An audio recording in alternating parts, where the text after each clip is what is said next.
David and Jide, both 22, had just moved to a new city for internships. Money was tight, so they jumped at the chance to rent a fully furnished two-bedroom house on Wicker Street at half the price of anything else they'd seen.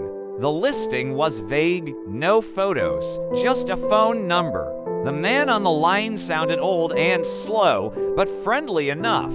He said the last tenants left suddenly and the house had been vacant since.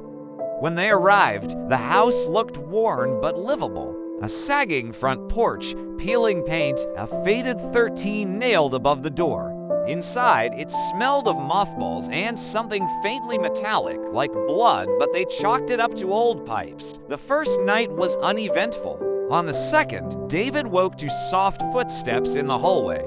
He thought it was Jide going to the bathroom until he checked and found Jide sound asleep. The footsteps continued for another minute, then stopped right outside their door. They found nothing when they opened it. The weirdness escalated. Furniture seemed to shift slightly overnight. The old rotary phone in the hallway rang once at 3:12 a.m., but there was no dial tone when they picked up. Jide started locking his door at night. David joked that the house was just getting used to them. Then came the knocking. Every night, just past 2 a.m., someone knocked not on the front door, but from inside the walls.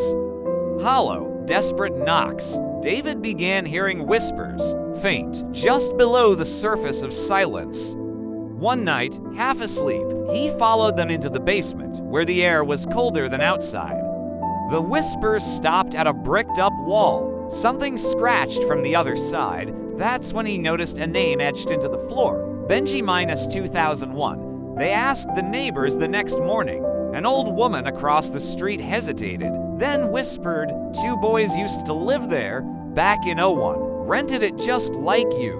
One disappeared, other went mad. Said the house was hungry."